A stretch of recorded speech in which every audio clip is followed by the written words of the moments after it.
Bayo Onanuga has done a lot of work for them as regards, publicity.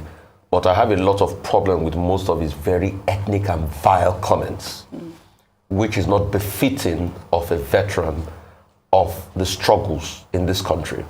Hi guys, Rufai has used mouth to finish Bayo Onanuga as he is among those that will see the inauguration committee of Bola Ahmed Tinubu, the INEC elect. Guys, I don't want to waste too much of your time. I want you to watch this video and hear what Rufai told Bayo Onanuga, and don't forget to share your thought with us. Well, in the meantime, Nigeria's president-elect Bola Ahmed Tinubu on Thursday announced a 13-member presidential inauguration committee ahead of his inauguration on May 29th. The committee will plan a week-long inauguration event that will usher in Tinubu and his vice president-elect Kashim Shettima as the president and vice president of Nigeria. Well, first on the list is Bayo Onanuga, a spokesman for the Tinubu-Shettima Presidential Campaign Council. He will serve as head of media and publicity. Also on the list is APC's Deputy National Chairman, Senator Abubakar Kyari, who will coordinate and direct the committee's finance and budget, while Colonel Abdulaziz Yaradua, the younger brother of the late President Umaru Musa Yaradua, made the list. He was nominated as a head of security and ceremonial parade. Ceremonial parade, I did see. I don't know, Rufai, you weren't here when, that video was circulating on social media where, the military were preparing for the inauguration, but also a lot of comments have been raised with the people that were picked as members. I don't know what your thoughts are. People talked about Bayo Onanuga as well. It's just an inauguration committee. Yeah. I don't have problems with anybody picking the inauguration committee. It is the APC's inauguration committee. Definitely, Bayo Onanuga has done a lot of work for them as regards, publicity.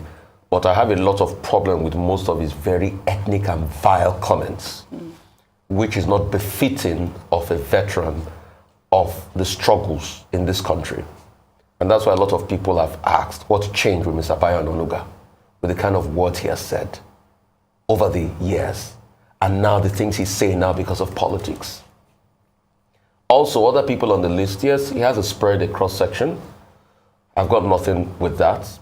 Nature abhors a vacuum, there's going to be a transition team and all of that, yes.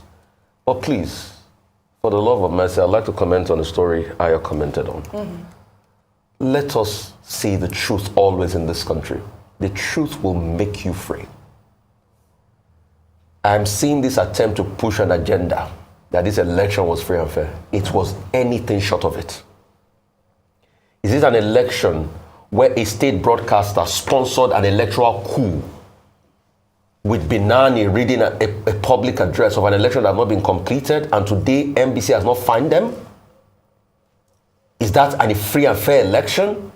An election where only Jennifer's crime in Surulere was because she wanted to vote and she was stabbed in the face, but she still votes with blood dripping? With all the people killed and maimed, hurt in Lagos? With all the people killed all over the country? With the videos of people saying, election free and fair, with the discrepancy between the IRF result and what is seen on ground? Wasn't it Premium Times that carried the story about Obiakpo in River State?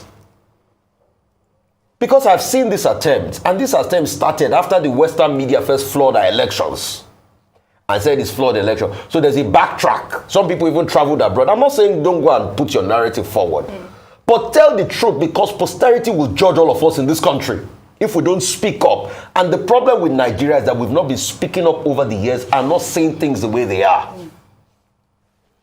I think it's CDD or one of this civil society group that said 109 people died 3 months leading up to the election. The wanton destruction of lives and property, the fact that people were baited along ethnic lines, town criers came out in Lagos on election morning saying don't come out to vote.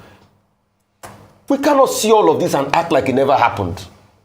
And the holy month of Ramadan is a month of healing for a lot of us. So please, I would like to ask you, in this month of denial of fasting, what did you learn about the love of God? What did you learn about the love of God for you and for further human beings? Did the love of God, did it trump the love for humanity? Because you say you practice what you preach, but you did anything just to be able to get power. you forget that you will leave this earth somewhere, and everything you acquire, you won't take it anywhere with you.